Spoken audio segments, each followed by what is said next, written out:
오늘 우리는 주님의 멍이라는 주제로 오늘 이 말씀을 상고해 보기를 원합니다. 말씀 속에서 보면은 주님께서는 이것을 지혜롭고 설기 있는 자들에게는 숨기시고, 이 좀 소리가 좀 큰 것 같은데요, 울리네요. 어린 아이들에게는 나타내심을 감사하나이다, 이렇게 했습니다. 우리가 지혜롭다고 생각하면 주의 인도를 따르기가 어렵습니다. 오히려 어린아이처럼 주님이 주시는 말씀 앞에 우리가 믿음으로 화답하고 순종해 감으로써 하나님을 알고 구원의 비밀과 믿음의 그 큰 비밀들을 우리가 깨달아 알게 된다라는 것입니다. 할렐루야. 그렇기 때문에 이런 말씀을 먼저 전제하시고, 수고하고 무거운 짐진 자들아 다 내게로 오라, 내가 너희를 쉬게 하리라, 이렇게 하셨습니다.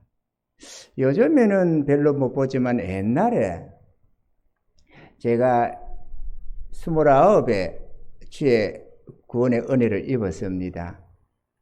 그런데 그 무렵에 은혜를 입고 이 성도들 저 성도들 어떻게 같이 구역 예배를 가거나 어디 신방을 가거나 그렇게 하면 집집에 현관 앞에 이 문구가 있는 경우가 간간히 있었습니다. 액자에 성구가 들어가서 수고하고 무거운 짐진 자들아 다 내게로 오라, 내가 너희를 쉬게 하리라, 이렇게 말이에요. 28절에 이 말씀이 무척이나 듣기가 좋고 아름다운 말씀은 틀림이 없습니다. 그런데 우리는 이 말씀을 우리가 느끼기에 좋은 쪽으로 많이 생각을 하고 우리의 본능에 입각해서 말씀을 생각하는 경우가 많습니다. 이 말씀이 정말로 아름다운 말씀이고, 오늘 우리 여기 있는 저와 여러분들도 삶에 무거운 짐들이 있을 것입니다. 그 무거운 짐들을 지고 스스로 감당이 안 돼서 때로는 낙심하고 좌절하고 고통 속에서 살아가는 사람이 이 땅에 무수합니다. 그런데 그런 자들을 향해서 주님이 초청하는 말씀입니다. 얼마나 아름답습니까? 주님 앞에 나와서 우리의 수고하고 무거운 모든 짐들이 벗겨지고, 그래서 참된 자유와 평안을 맛보면서 하늘의 부유를 맛보고 살아갈 수만 있다면 그것보다 더 좋은 은혜가 아마 없을 것입니다. 그런데 실상 이제 많은 이들이 교회를 찾고 수많은 이들이 하나님 앞에 나왔는데도 그 5년을 믿고 10년을 믿고 20년을 믿었어도 세상 사람과 별반 차이가 없고 여전히 무거운 짐 밑에서 고통하며 탄식하는 성도들이 많이 있다는 사실입니다. 아니, 열심히 믿는다고 믿는데 왜 그렇게 열심히 오랜 생활의 신앙생활을 했는데 무거운 짐이 벗겨지지가 아니하고 여전히 고통과 탄식을 가지고 있는가? 그러면 예수 믿는 사람과 안 믿는 사람 차이가 뭐냐? 이런 의혹이 일어날 수밖에 없는 것입니다. 오늘 이 시간에 이 비밀을 여러분들이 깨닫기를 바랍니다. 내용인즉슨 29절에 있습니다. 나는 마음이 온유하고 겸손하니 나의 멍에를 메고 내게 배우라, 이렇게 말씀. 그리하면 너희 마음이 쉼을 얻으리니 라고 되어 있습니다. 우리는 이 그리하면이라는 단어를 유심히 봐야 합니다. 성경에는 이 그리하면, 그러면 이 말씀이 너무 많습니다. 왜 그러느냐? 원인과 결과적으로 말씀하기 때문인데요. 앞에 것은 주님께서 이 원인적인 부분을, 우리가 감당해야 할 부분을 말씀을 하십니다. 그리고 나중에 그리하면 내가 이렇게 해 주리라 라고 하는데 뒤에 부분은 하나님이 하실 부분을 말씀을 합니다. 그러니까 우리가 해야 할 부분을 너희가 나의 멍에를 메고 내게 이렇게 배우라, 그리하면 너희 마음이 쉼을 얻는다는 말씀입니다. 그러니까 우리가 주의 멍에를 메지 않으면은 아무리 오랜 세월을 예수를 믿고 집사님, 권사님, 장로님이 아니라 목사님이 되어도 그 짐은 벗겨지지를 않습니다. 우리의 멍에를 벗고 우리의 무거운 짐을 벗을 수 있는 유일한 길은 주님의 멍에를 매야 한다는 사실입니다. 할렐루야. 우리는 앞부분을 봐야 합니다. 수고하고 무거운 짐진 자들아 다 내게로 오라. 내가 너희를 쉬게 하리라. 이것만 있어가지고는 절대로 무거운 짐이 안 벗겨진다는 사실입니다. 주의 멍에를 매야만 우리의 무거운 짐이 벗겨지는데 주님이 그 앞에다가 몇 단어를 더 여놨습니다. 나는 마음이 온유하고 겸손하니라는 단어를 여놨습니다. 이 말씀을 왜 여놨을까? 가만히 제가 곰곰이 묵상을 하니까 우리 주님이 선하시고 우리의 영혼의 참된 목자가 되시고 우리의 생명이 되시고 위로가 되시고 축복이 되시는 그런 주님이시지만 보혜사 주님이시지만 우리는 계속해서 사람을 의심하는 것이 있습니다. 우리의 정욕과 죄 때문에 믿지 못하는 게 있습니다. 그러다 보니까 주님이 우리에게 이렇게 말하는 겁니다. 나는 절대로 너희를 학대하는 자가 아니야. 나는 정말로 너희를 사랑하는 온유하고 겸손하신 너희 하나님이야. 그러니까 두려워 말고 나의 종들 나의 백성들아 나의 멍에를 매라. 그러면 내가 너희의 무거운 짐을 벗겨줄 수가 있단다. 이렇게 말씀하고 있는 것입니다. 할렐루야. 우리는 주님의 멍에를 알아야 하고 이거를 지어야 될 줄로 믿습니다. 이 멍에라는 것은 소나 나귀 같은 동물에게 주로 사용되는 짐을 지우는 도구이기입니다. 그런데 소나 말에게는 이 멍에만 지우면 날뛰어서 짐을 제대로 지울 수가 없습니다. 멍에 아시죠? 여기 이렇게 하는 거. 그렇기 때문에 그것들을 단속할 수 있는 도구가 더 하나 첨가되는데 그게 뭔가 하면 자갈과 굴레라는 것입니다. 자갈과 굴레. 말에게는 이 자갈을 먹입니다. 우리도 사람한테 자갈 먹인다는 소리를 하잖아요. 말을 못하도록 이렇게 뭘 하는 이거. 그런데 소는 콧뚜레를 끼웁니다. 자갈로 하는 게 아니라 콧뚜레를 끼웁니다. 이래가지고 이렇게 굴레를 씌워서 잡고 있는데 이 잡는 이 줄이 꽃비라는 겁니다. 그래서 꽃비를 가지고 이렇게 조절하는 거죠. 시편의 32편 9절에 보면은 너희는 무지한 말이나 노새같이 되지 말지어다. 그것들은 자갈과 굴레로 단속하지 아니하면 너에게 가까이 오지 아니하리로다. 이랬습니다. 이 자갈과 굴레로 연결된 이 줄을 꽃비라고 하는데요. 이 꽃비를 단단히 잡아서 소나 나귀를 억어하고 단속하며 길도 들이고 또 일도 시킨다는 사실입니다. 우리 흔히 하는 말이 꽃비 뿔린 망아지 같다고 말을 하는데 이 꽃비가 풀어져 버리면 억어할 수 있는 단속할 수 있는 길이 없습니다. 그래서 꽃비를 단단히 잡고 길을 들이고 하는 것이죠. 그런데 이 자갈과 굴레로 씌우는 것은 짐승들에게는 할 수 있지만 인격을 가진 우리 사람에게는 그것을 씌울 수가 없잖아요. 그래서 우리는 겸손히 주의 멍에를 매라고 말을 하는 것입니다. 순종해서 주님의 멍에를 매라는 겁니다.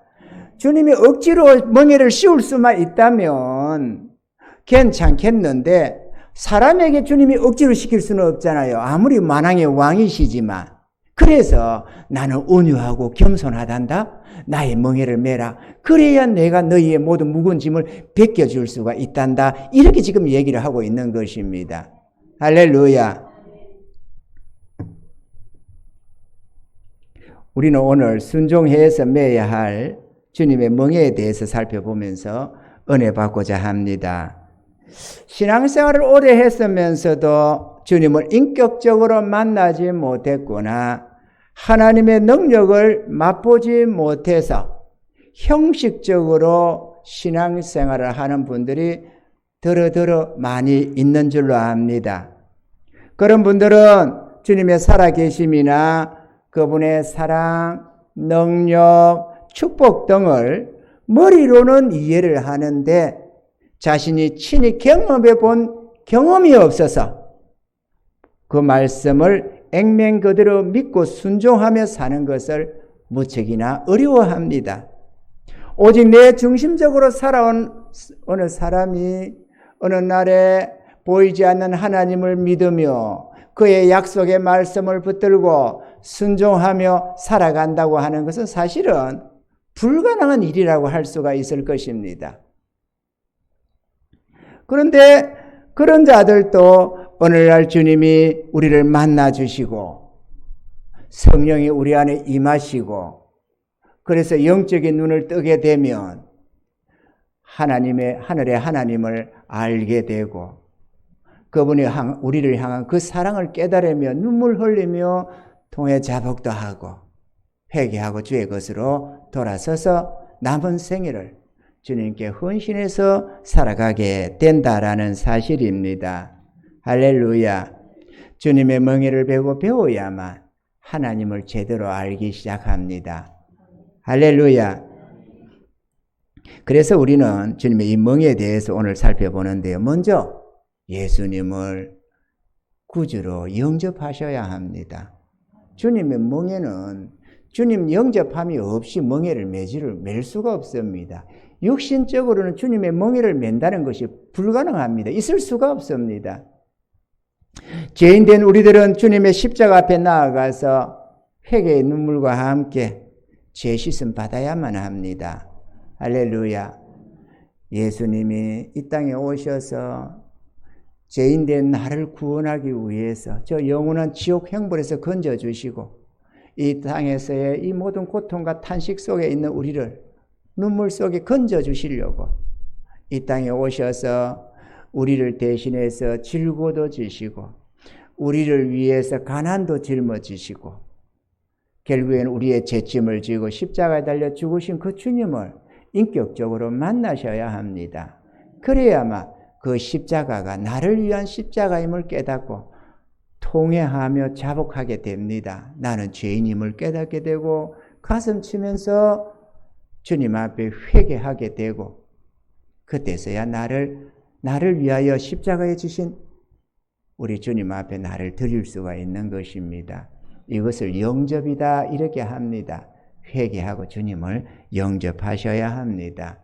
사형리로 말하는 머리로 이해하고 받아들이는 그 주님 영접이 아니고 진정 나를 위한 주님의 십자가 은혜를 깨닫고 눈물로 나의 죄된 삶, 주님 없이 내 마음대로 살아왔던 그 나의 이 죄된 삶을 회개하고 주님께 나를 드려서 그분을 나의 구주로 모셔드리는 것입니다. 이게 영접이라는 것입니다. 할렐루야. 그렇게 해서 깨끗해진 마음으로 주님을 영접하면 성령으로 거듭나게 되고 구원의 하나님의 자녀가 되는 것입니다.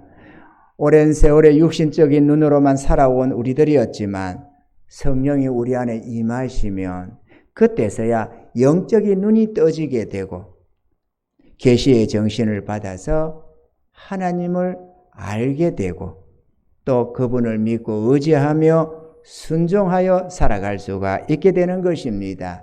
이런 은혜들이 다 있기를 바랍니다. 주님의 멍에는 우리 스스로가 메어야 합니다. 우리들에게 있는 수고하고 무거운 짐은 여러 가지 이유로 우리가 무거운 짐을 지게 됩니다. 먼저 먹고 사는 생활의 문제, 또 여러 가지 욕심으로 인한 인간관계에 얽히고 설킨 문제들, 질병이나 사고, 죽음이나 이별 같은 각가지의 문제들로 말미암아 우리는 무거운 짐을 지고 탄식을 합니다. 우리가 쉽게 해결할 수 있다면 무거운 짐이라고 할 것도 없겠지만 감당할 수 없는 무거운 짐들이 때때로 우리 삶에 들이닥칩니다. 우리의 삶에 문제 없는 삶은 없습니다만 항상 파도는 있지만 잔잔한 파도들이야 감당할 만하지만 큰 파도가 닥치면 우리는 감당이 불감당이 되어버립니다. 그래서 때로는 극단적인 선택도 하는 이유가 그것 때문인 것입니다. 전능하신 하나님이 창조하시고 통치하는 세계이지만 우리들의 삶에 이 같은 괴롭고 힘든 일들이 항상 일어납니다. 그 왜 일어나는가 그 이유를 주님은 말씀하시는데 우리가 약해서 어째서가 아니라 하나님의 뜻을 거역하고 불순종하는 죄 때문이라고 말씀을 하는 것입니다. 시편 107편 10절로 12절에 이렇게 말씀합니다. 사람이 흑암과 사망의 그늘에 앉으며 공고와 쇠사슬에 매임은 하나님의 말씀을 거역하며 지존자의 뜻을 멸시함이라. 그러므로 수고로 저희 마음을 낮추셨으니 저희가 엎드려서 돕는 자가 없었도다. 주님의 주님을 떠나서 하나님 말씀을 거역하고 주의 뜻을 거역하고 그렇게 살아가는 죄된 삶이다 보니까 주님이 수고로 저희를 낮추셨다 이렇게 말씀을 하는 겁니다.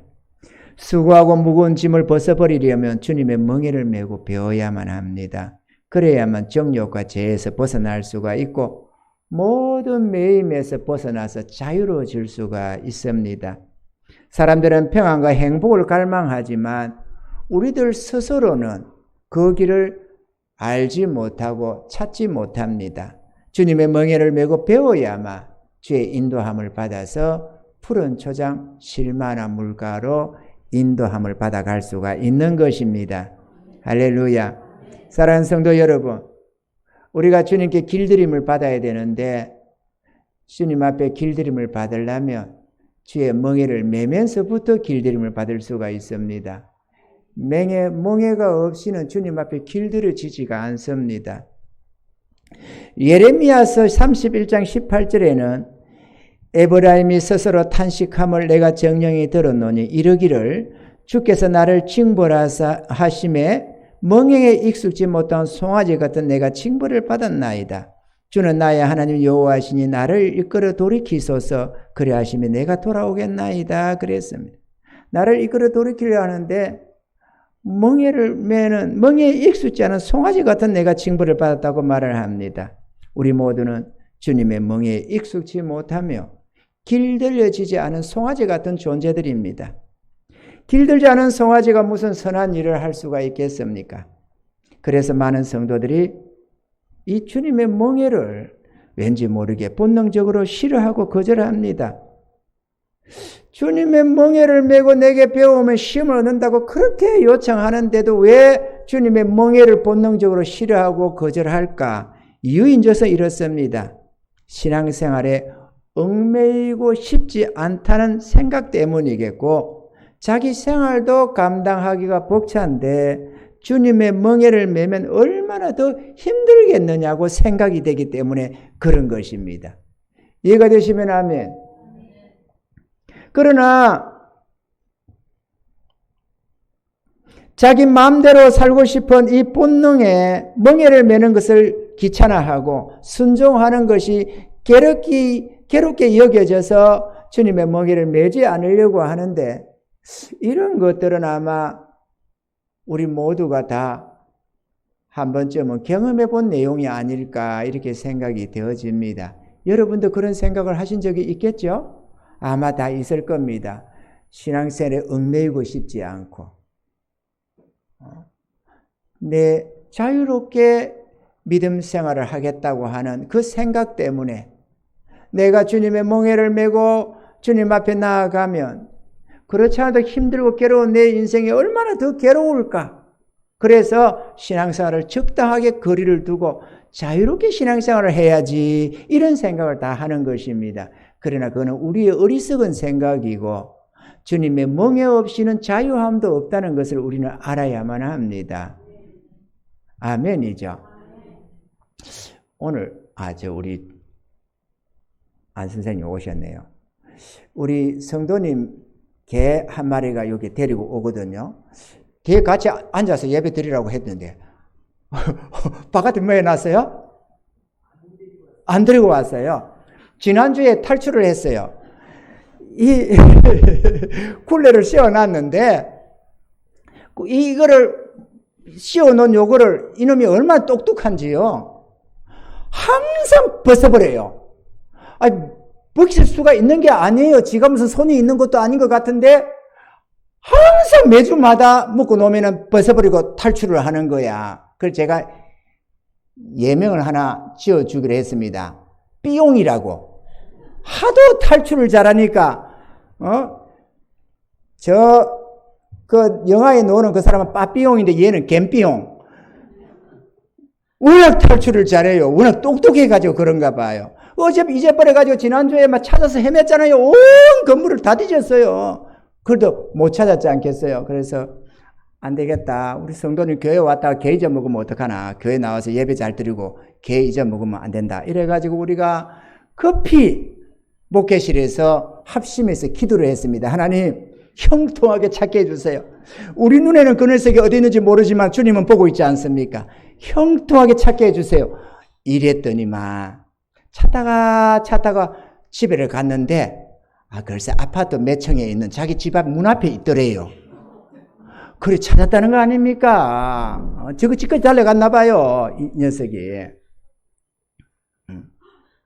그리고 멍에 매는 걸 싫어합니다. 본능적으로.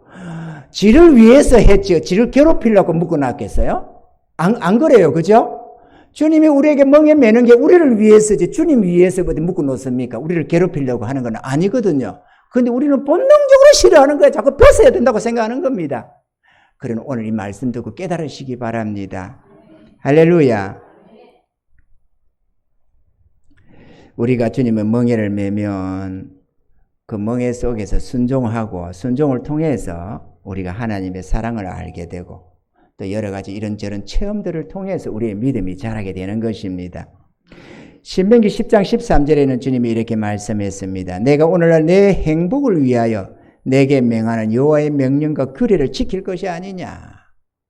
주님이 우리에게 말씀하시는 모든 말씀은 우리의 행복을 위하여 주시는 말씀이기 때문에 우리는 그 말씀에 순복해야 될 줄로 믿습니다. 주님의 멍에는 절대로 무거운 것이 아닙니다. 주님의 멍에는 그 멍에를 매는 자에게 그에게 있는 모든 무거운 짐을 벗겨주는 은혜의 방편입니다.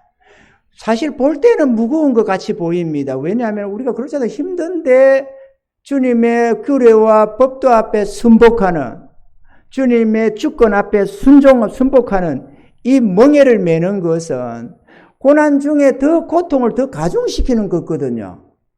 그러지만 사실은 그 멍에를 통해서 우리의 무거운 짐을 죄다 벗겨버리는 마술과 같은 하나님의 능력의 말씀인 것입니다.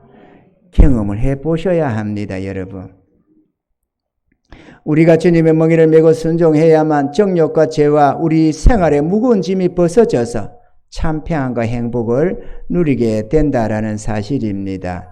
할렐루야. 사랑하는 성도 여러분, 주님의 멍에를 메십시오.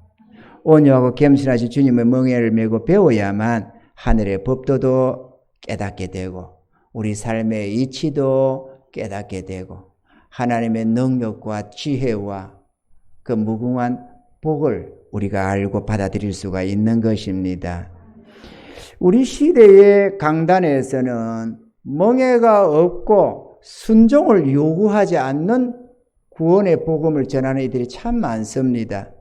값없는 구원, 행위 없는 믿음 이런 것들을 많이 전하고 있음을 봅니다. 그러나 주의 말씀은 절대로 그렇지가 않습니다.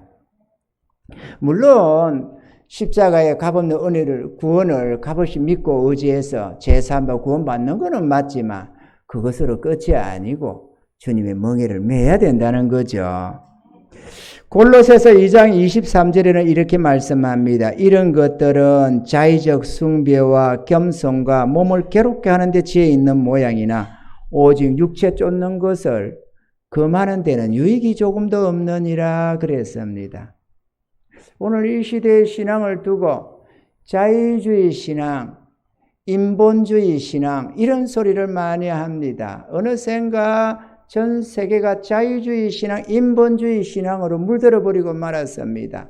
독일로부터 시작해서 이 나라 저 나라 할 것 없이 어느샌가 그렇게 그냥 그게 자유주의인지 인본주의인도 모를 정도로 그냥 완전히 퐁당 잠긴 시대를 우리가 지금 살고 있습니다. 자유주의, 인본주의가 뭐냐? 인본주의 사람 중심의 신앙생활입니다. 내가 내 자의적인 마음, 의지력을 가지고 내 주님을 이렇게 저렇게 나름대로 섬겨가는 것. 이게 인본주의고 자유주의입니다. 그런데 신본주의는 뭐냐? 주님의 주권 아래서 순종하며 살아가는 게 신본주의입니다. 내 중심으로 살아가는 것이 좋아 보이기는 하지만 그거는 온전한 구원에 이르기가 어렵습니다.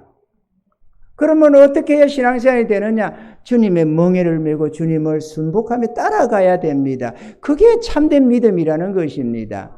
그럴 때에 우리의 모든 멍에가 묶어지고 하늘의 놀라운 은혜를 맛보면서 끊임없는 하나님의 기적과 이적을 경험하면서 살아갈 수가 있게 되는 것입니다. 할렐루야. 그러므로 내 좋을 대로의 믿음 생활을 하지 말고, 그건 자의적 숭배라고 말씀을 하는데, 이 자의적 숭배자가 되지 마시고 주의 말씀에 순종하는 참 믿음의 신앙인들이 될 수 있기를 좀 축원합니다. 마태복음 7장 21절에는 나더러 주여 주여 하는 자마다 천국에 다 들어갈 것이 아니요 다만 하늘에 계신 내 아버지의 뜻대로 행하는 자라야 들어가리라. 아버지의 뜻대로 행하는 자가 들어간대요. 예수 믿으면 구원 그렇게만 되는 게 아니라고 주님은 말씀을 하잖아요. 그것도 구원의 주님이 하는 말씀입니다. 이 장 목사가 그렇게 말하면은 여러분 그거야 뭐 못 믿을 수 있지만 주님, 구원의 주님 그분이 십자가에 달려 죽으시고 부활하신 그분이 우리를 심판하실 그분이 나더러 주여 주여만 해서는 안 된다는 겁니다. 마태복음 16장 24절에는 이에 예수께서 제자들에게 이르시되 아무든지 나를 따라오려거든 자기를 부인하고 자기 십자가를 지고 나를 쫓을 것이니라 그랬습니다. 자기 부인이 뭡니까? 자기 부인은 이 인본주의적인 내 주권적인 신앙이 아니라 나를 주님께 드려서 주님의 주권 아래 순복하는 그게 자기 부인입니다. 내가 결정하는 게 내 삶을 내가 마음대로 결정하는 게 아니고 나를 주님께 드려서 주님의 주권 아래 순복하는 것. 이게 주님의 멍에고 이게 주님을 나의 구주로 영접하고 그분에게 나의 주권을 바치는 주님의 주권 아래 살아가는 모습이 되는 것입니다. 이거를 자기 부인이라고 말을 하는 겁니다. 나를 부인하고 나를 주님께 드려서 주님의 지시 아래 순종해서 살아가는 주님이 지어주는 십자가도 지고 이렇게 따라가는 그 삶이 구원이 된다고 말을 하는 것입니다. 아멘이죠. 주님을 따르지 않으면서 주님이 계신 천국에 들어갈 수는 없다라는 사실이죠. 빌립보서 2장 12절에는 이렇게 말씀합니다. 그러므로 나의 사랑하는 자들아 너희가 나 있을 때뿐 아니라 더욱 지금 나 없을 때에도 항상 복종하여 두렵고 떨림으로 너희 구원을 이루라. 두렵고 떨림으로 구원을 이루겠다고 내가 구원받아야 되는데 내가 바른 길로 내가 사단의 유혹에 넘어가지 않고 내가 정신 차리고 깨어서 기도하면서 주님의 은혜 안에서 살아가야지 주님을 붙들고 쫓아가는 믿음의 삶을 이렇게 살아가야 되는데 여러분 한번 돌아봐봐요. 주변을. 두렵고 떨리는 모습이 있나 없나. 그냥 자유롭게 그냥 예수 믿는다고 어쩌다가 하면서 교회만 가도 그게 신앙이라고 생각을 하고 완전히 인본주의적으로 자유주의적인 신앙을 가지고 자기 좋을 대로 신앙생활을 하는 게 얼마나 많습니까 여러분. 주님의 주권 아래 순복함이 없고 주님의 멍에를 매지 아니하고 꽃빛 불린 망아지 새끼처럼 지 마음대로 생활하면서도 예수 믿는다고 고집을 부리면 되겠습니까? 안 되겠습니까? 우리는 돌아서야 합니다. 아멘이죠. 주님의 멍에를 메고 한 번, 두 번 순종하다 보면 주님의 뜻을 이해하게 되고 순종하는 법을 배우게 되며 이 자의적 숭배에서 벗어나서 참 믿음의 소유자가 되게 됩니다. 주의 말씀을 듣고 기도하면서 깨달아지는 것부터 한 가지 순종해 보세요. 멍에는 매셔야 합니다. 주님의 주권 아래 순복해야 합니다. 아멘이죠. 우리가 뭐 익숙치 않았는데 한 번도 일평생에 멍에를 매본 적이 없는 우리가 무슨 재주로 잘 매겠어요. 그러지만 이렇게 듣고 하나 깨달아지면은 아멘 하고 내가 스스로 그 멍에를 매는 겁니다.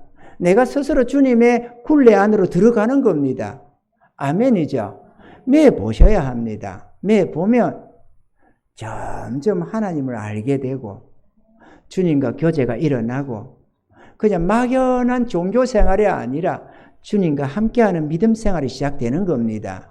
이런 삶을 살아가시길 바랍니다. 어떤 것부터 해봐야 되느냐? 여러분, 주일 성수라고 우리가 흔히들 요즘에는 그런 말도 안 합니다. 왜냐하면 주일 성수하면 성도들이 아주 불쾌하게 생각을 하는지 어쩐지 몰라도 주일 성수를 주일을 거룩히 지키가는 이 안식일에 거룩히 지키가는 이 삶을 별로 원치를 안 해요. 아이고 뭐 그런 걸 뭐 요즘 시대에 그런 거 따지나 이런 생각을 하면서 말이죠. 낮 시간에 한 번만 나와도 다행이지 이렇게 생각하는 겁니다. 그렇지만 그거는 굴레를 벗어버린 내 좋을 대로의 신앙이고 그렇지가 않습니다, 여러분. 주님이 그렇지가 않다는데 우리가 뻑뻑 고집을 부리면서 아이 그러면 됐지 뭐 자꾸 그럴 내용이 아니라니까요. 작은 것부터 하나씩 해봐야 되지 않겠어요? 아멘이죠. 내가 주님께 나를 드려서 이제 남은 생애가 주의 것이라고 생각한다면 주님이 뜻하시는 앞에서 우리가 하나하나 순복을 배워 나가야지. 이것도 귀찮으니까 안 하고 저것도 뭐 마음에 안 드니까 안 하고 이렇게 저렇게 굴레 다 벗어버리면 무슨 재주로 주님의 멍에를 메고 주님께 배울 수가 있겠어요. 나 딴에는 그게 지혜롭다고 자유롭다고 생각할지 몰라도 그게 망쳐드는 행동인 줄을 알아야 됩니다. 그래서 주님이 그러는 거예요. 나는 온유하고 겸손하단다. 사랑하는 내 백성들, 나의 종들아, 나의 멍에를 메라. 그래야 내가 너희의 모든 무거운 짐을 벗길 수가 있고 그래야만 너희가 참된 믿음으로 은혜 속으로 나아갈 수가 있단다. 이렇게 말씀하는 거예요. 주일 성수가 있습니다. 11조도 있습니다. 주의 성경 읽는 것도 있고요. 생활 속에 이런저런 문제를 들고 기도하는 것도 있습니다. 잘못하는 사람 용서하는 것도 있습니다. 우리 하나님이 우리에게 말씀하는 것들이 많거든요. 근데 그걸 내 마음에 안 든다고 이것도 던지고 저것도 던지고 하지 말고 하나하나 깨달아지는 것부터 순종하시라 이거죠. 그러면 점차 주님 앞에 순복하는 이 길려져 가는 참으로 애굽의 바로의 준마처럼 주님이 원하시는 대로 입안의 혀처럼 주님이 마음대로 우리를 들어 사용할 수 있는 거룩한 주의 백성으로 변화되어 가게 되는 것입니다. 하나씩 지시기 바랍니다. 그래야만 주의 권능을 맛볼 수가 있습니다.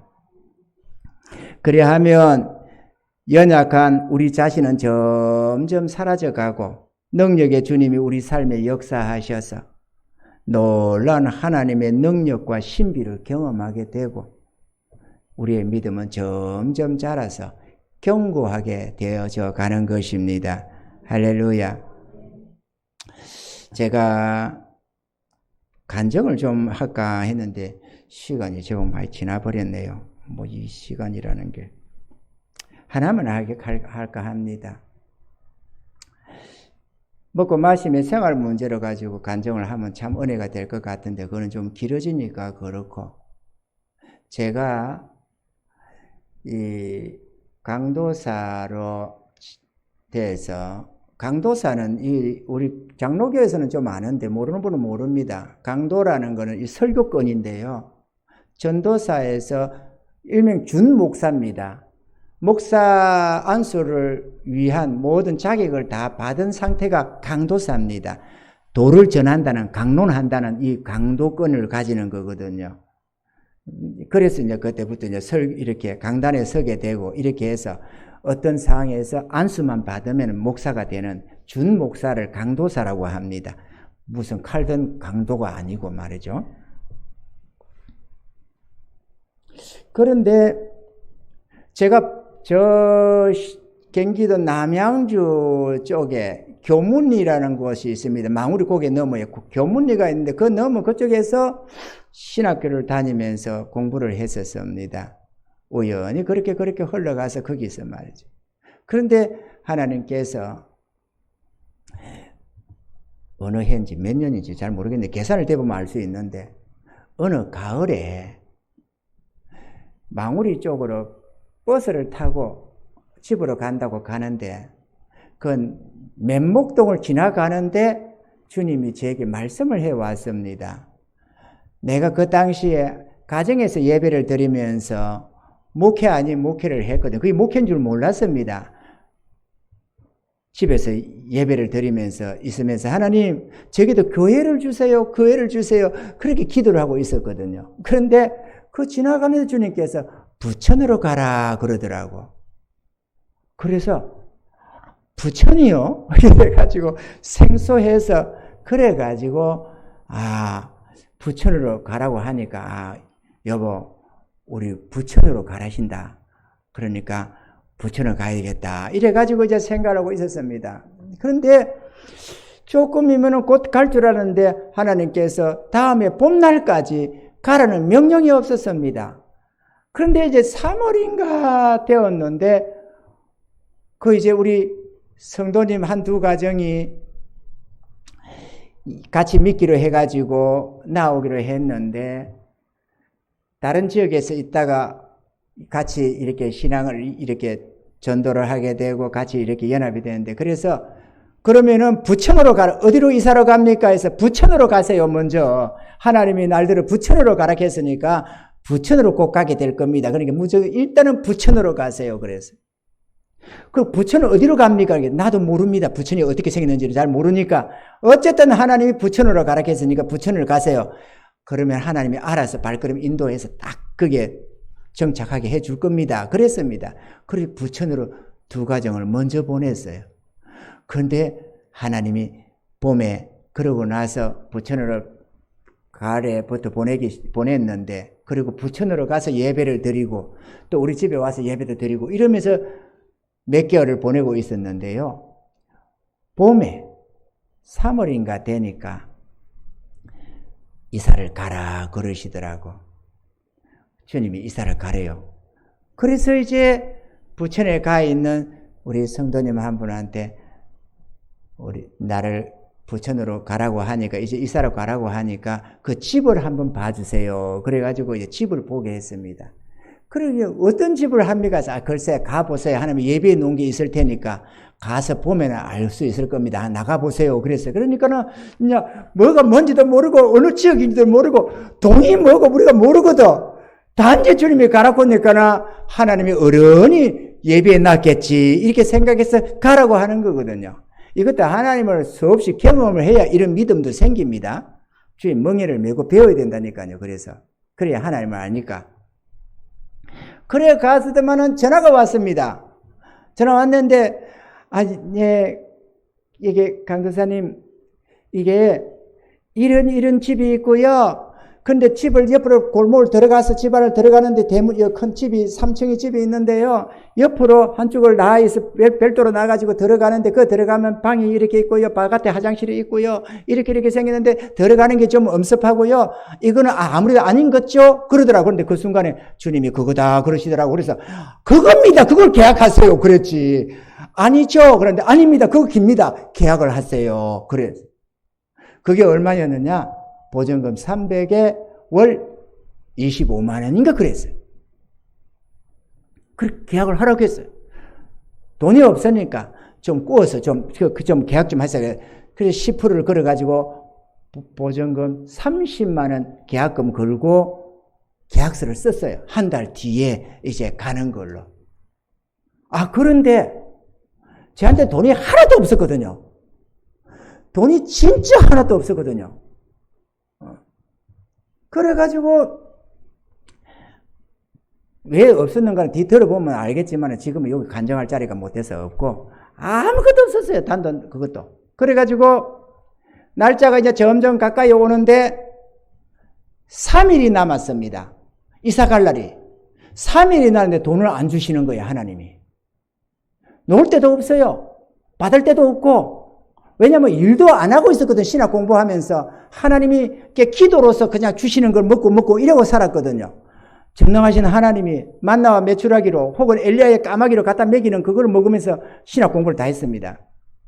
그 전능하신 하나님이 살아계셔서 안 굶깁니다. 자기 자녀들을. 여러분 괜히 굶을까 봐 걱정하는데 주님 믿고 의지하세요. 그러면 절대로 하나님이 안 굶깁니다. 그래가지고 날짜가 3일이 남았는데 갑자기 좀 답답해지더라고. 3일 뒤에 가야 되는데 돈을 주셔야지 하나님이. 그래서 제가 밤에 기도를 드렸습니다. 하나님 돈 주세요. 돈을 줘야 될까요? 이사로 가라 했으면 돈을 주셔야지. 돈을 안 주시고 이사로 가라 하면 어떡합니까? 내가 막 기도를 했습니다. 밤에. 그때만은 주님이 이러시더라고. 내일 일은 내일 염려할 것이요. 한날의 괴로움은 그날의 족하니라. 그렇게 해요. 성경 말씀이 있잖아요. 그 말씀을 딱 주시는 거예요. 그래서 이게 주님 말씀이 이렇게 딱 오니까 아, 맞네. 이런 내 마음에 동의가 생기면서 회개가 됩디다. 아, 내가 주의 종이라고 강도사가 돼가지고 이제 곧 목사 안수도 받을 텐데 주님을 믿지 못하고 3일 전부터 미리 걱정을 하고 막 그냥 하나님 앞에 안 주면 어떡하냐고 막 이렇게 염려를 하는 이 모습이 이게 옳지가 않더라고. 내가 봐도 옳지가 않습니다. 그래서 내가 회개를 하고 그날은 적당히 마치고 잤습니다. 그날 지나니까 이틀 남았잖아요. 이틀날에는 기도 안 했습니다. 어제 내가 그 말 들었는데 오늘 또 기도하면 믿음 없는 자잖아요. 딱 지났습니다. 그런데 그 다음날 날밤 새면은 이사를 가야 될 겁니다. 근데 돈이 없는 거야, 역시나. 알다시피 이사를 가는 집이 마치 릴레이 바통 잡듯이 이 집에서 보증금 빼주면 저 집에서 보증금 빼서 나가고 또 걸고 그러는 거잖아요. 그러면 당연히 거기에 있던 집에 있던 세던 사람도 내 보증금 받아서 나갈 길 기다릴 것 아니에요. 근데 나는 돈이 없는 거잖아요. 30만 원 빌려서 여놨지만은. 그래가지고 내일 이사 갈 건데 오늘 밤에 그것도 11시, 12시가 돼가지고 주님 내일 이사 갑니다. 내일 이사 가는데 하나님 돈이 없습니다. 하나님 돈을 주셔야 될 것 아닙니까? 나도 이사로 가야 되는데 주님께 달라고 그렇게 주님께 구하고 기도하다 보니까 또다시 내일 일은 내일 염려할 것이요 한날의 괴로움은 그날의 족하니라 그러시더라고. 야, 아직은 내일 아니잖아요. 아직 잠을 자고 일어나야 내일이지. 그래서 순종했습니다. 아멘. 하나님 그 말씀이 마음에 딱 깨달아 올라지길래 성령이 하시나 봐요. 그 말씀이 딱 떠오르길래 아멘. 하나님 제가요 믿음이 작아서 그렇습니다. 용서해 주세요. 그러고 또 잤습니다. 다음날 아침은 따지고 볼 것도 없었어요. 일단은 짐을 대충 다 체력이 났거든요. 전도사 짐 가벼워야 된다고 다 없어져가지고 가져갈 게 없었어요. 비가 와가지고 홍수 때문에 장로도 다 박살나고 뭐또 박살나고 해가지고 가져갈 게 없었어요. 그러니까는 막 간단하게 남의 차 하나 봉고 차 하나다가 짐 몇 개 딱 얹으니까 밥그릇 숟가락 몇 개 얹고 하니까 끝납디다. 그래가지고 그걸 가지고 그날이 주일이었어요. 일단은 부천으로 이사 겸 예배 겸 달려가서 일단은 예배 드려야 된다고 남은 사무실에 조금 좀 빌려가지고 사무실에서 주일날 예배만 좀 드리기로 했는데 그 예배를 드리고 있었습니다. 근데 여러분 제가요 여러분 잘 모르겠지만 예배를 드리면 저는 모든 걸 다 잊어버립니다.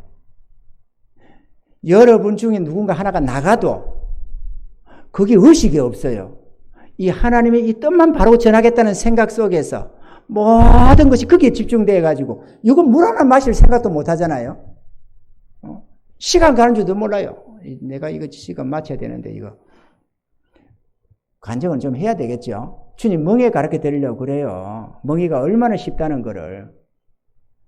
내가 그 멍에라는 게 주님의 권세 아래 순복하는 거거든요. 주님의 권세 아래 순복하고 주의 말씀을 내가 붙드는 거거든요. 그게 멍에니까. 내가 내일은 내일 염려할 것이 한날의 괴로움은 그날의 족하니라. 이 멍에를 맸다는 걸 말하는 겁니다. 지금 제가. 그거를 믿음 없으면 내팽개치고 에이 그런 게 어딨냐고 그냥 지금 큰일 났다고 난리를 치고 내가 바깥으로 돈 구하러 다니고 하겠지만 내가 주님의 멍에를 메고 어디 하나 돈 얘기 안 하고 버티고 있었거든. 주님 주시라고. 그랬더니만 주님이 허락을 하셨는데요. 예배를 드리고 있으니까 전화가 와가지고 빨리 돈 안 가지고 오느냐고 난리를 칩니다. 집주인이. 그래가지고 지금 예배 드리고 있으니까 잠깐 기다리세요. 곧 내려갈 테니까요.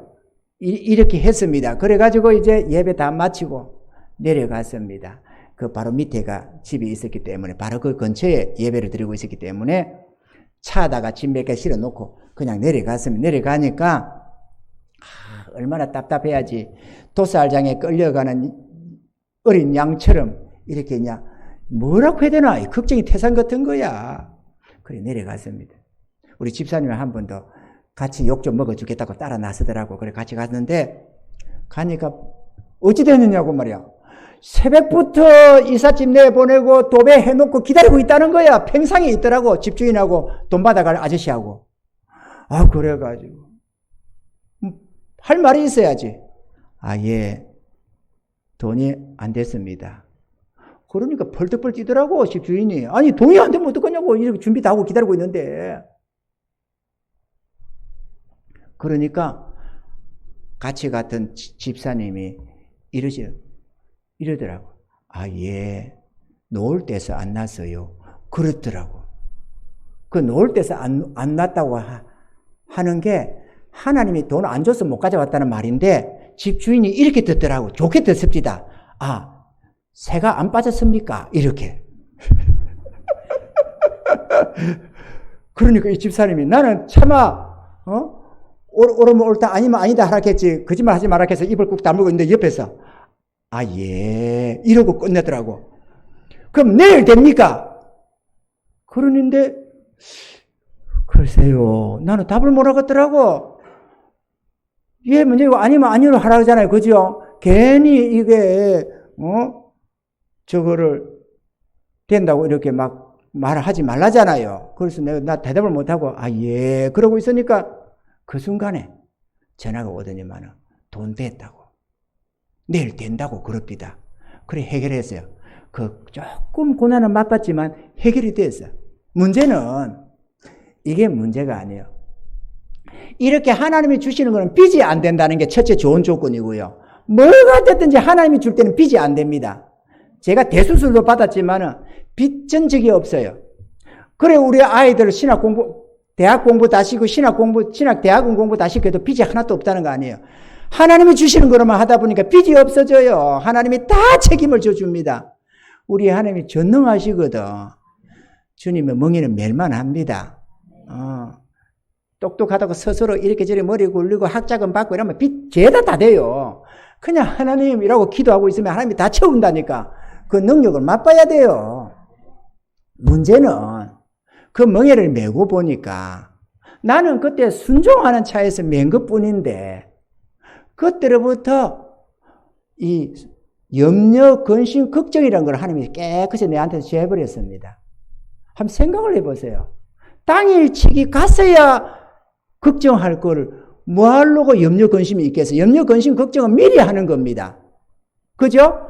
근데 3일 전에 할 때도 내일 염려할 것이 한날에 괴로우면 그날 족하다고 했고 내일 아침이면 필요한데도 불구하고 오늘 밤에도 내일 염려할 것이 한날에 괴로우면 그날에 족하니라 해서 내가 그게 순복했더니만 그 말씀이 내게 능력이 되어서 나에게서 모두가 다 염려, 근심, 걱정을 하고 사는 인생인데 나에게서 염려, 근심, 걱정이라는 걸 싹 거두어가 버렸습니다. 이 멍에 한 방으로 제가 이 수십 년의 세월 동안에 아마 20년도 넘었을 겁니다. 염려, 근심, 걱정이라는 걸 안 하고 삽니다. 제가 염려, 근심 안 한다고 말하잖아요. 처음에는 염려, 근심, 걱정을 한 2, 3년 전에 했나 이런 생각을 해봤더랬습니다. 좀 있다 보니까 한 6, 7년은 지났겠네. 근데 이제 좀 있다 보니까 한 10년은 지났겠다. 근데 이제는 이제 까맣게 지나가가지고 염려, 근심, 걱정을 안 해본 지가 워낙 멀어져가지고 생각조차 없어요. 주님의 멍에를 한번 쳤더니만 염려, 근심, 걱정, 내일 염려할 것이요. 한날에 괴로우면 그날에 족하니라. 이거 한번 딱 짊어졌는데 내게서 염려와 근심, 걱정을 싸그리 제해버렸습니다. 주님의 멍에는 매야만 수고하고 무거운 짐이 풀어집니다. 생활에 필요한 것, 요거 내가 원래 오늘 좀 하려고 했는데 너무 길어지는 거라서 그건 못 전하겠고, 교회가 무거운 짐을 가지고 재정적인 것, 이런 것 저런 것 때문에 압박당하고 괴로움 당하던 것, 그 짐 벗은 것도 있습니다. 순종하면 다 벗겨집니다. 할렐루야. 우리 교회가 참 이렇게 봐도 풍성합니다, 여러분. 모양도 뭐 멋있지만은 얼마든지 부유하고 윤택한 삶을 삽니다. 저희 교회가 이번에 올해 들어서 여러분 놀라지 마세요. 구제, 선교 이런 거, 전도 이런 비로 쓴 게 4, 5천이 됩니다. 4, 5천 너무 작지요. 요즘에 뭐 하는데 4, 5천 썼다니까 놀래지도 않지 뭐. 놀랄 게 뭐 있어. 근데 그걸 쓰고 있어요. 그러면 어떻게 되느냐? 안 그렇습니다. 전능하신 하나님이 계시다니까요. 전능하신 하나님이 계셔요. 우리 하나님은 전지전능하신 하나님이십니다. 그분은 공수표를 바라는 법이 없어요. 그분은 그냥 공략을 하는 법이 없습니다. 그분의 말씀은 진리입니다. 믿고 순종하는 자에게 언제나 진리로 역사하는 것이 하나님 말씀입니다. 그냥 주님 멍에 아래 들어가기를 싫어가지고 내 좋을 대로 신앙생활하면서 그게 자유랍시고 그렇게 구가하지 말고 아싸하게 주님의 멍에를 메고 주님 앞에 순복하세요. 그래야 모든 멍에를 벗어버리고 삶의 모든 고초를 벗어버리고 전능하신 주님의 그 능력을 맛보며 할렐루야 하면서 마음에 감사가 넘치는 이 평안한 삶을 삽니다. 염려와 근심 걱정이 없는 인생. 오늘날을 살아가면서 똑같은 시대를 사는데 염려와 근심 걱정이 없는 시대. 이런 삶이 어디 있습니까, 여러분? 근데 그럴까? 쏟고만 삽니까? 하나님 진리인데 믿어보세요. 멍에는 매야 됩니다. 아멘이죠. 그래야만 주님이 우리에게서 모든 걸 베껴줄 수가 있습니다. 그런데 안 졌더라면 내가 무슨 재주로 염려와 근심 걱정을 벗겠어요. 그 멍에를 매었으니까 그 다음에 깨달아져서 이렇게 하니까 이렇게 벗겨지네. 저렇게 하니까 저렇게 벗겨지네. 이런 것들을 다 보면서 내게 무거웠던 그 가난 속에 살아왔거든 제가요. 정말로 내가 오늘날도 보리밥을 안 먹는다는 거 아닙니까? 워낙 보리밥 많이 먹고 이렇게 저렇게 살아오다 보니까 꽁보리밥을 먹고 살아오다 보니까 보리밥이 싫어가지고 말이야. 지겨워가지고 지금은 보리밥 먹을만 한데도 내가 안 먹습니다. 보리밥을 웬만하면 안 먹으려고 그래. 쌀밥 먹으려고 그러지. 지조를 지켜서. 그렇게 가난하게 살았습니다. 저희가 결혼하면서도 단돈 10만 원도 없이 결혼했습니다. 교회에서 해주는 결혼식.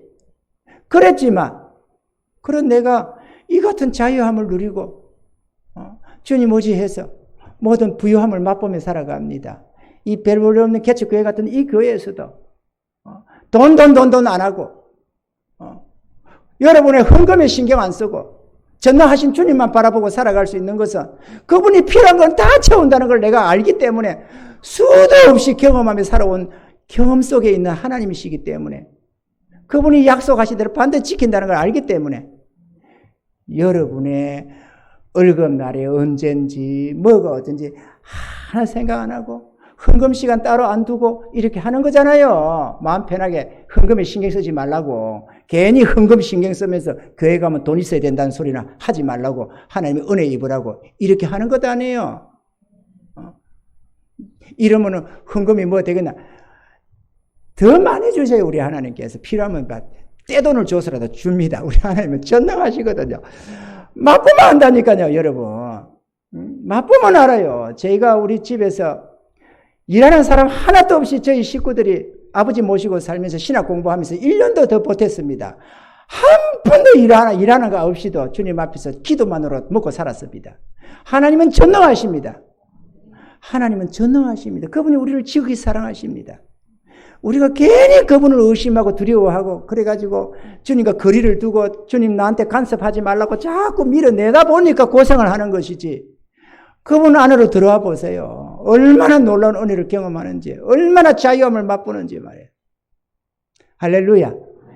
이런 은혜 속에 사셔서 이 무거운 짐 죄다 벗어버리고 진정 할렐루야 이러면서 근심 걱정이라는 걸 나도 언제 해봤는가 이런 소리 하면서 고난당하는 우리 이웃들에게 주님 전하면서 살아가시는 그리고 영원한 천국을 미리미리 준비해 가시는 저와 여러분 되길 주님 축원합니다.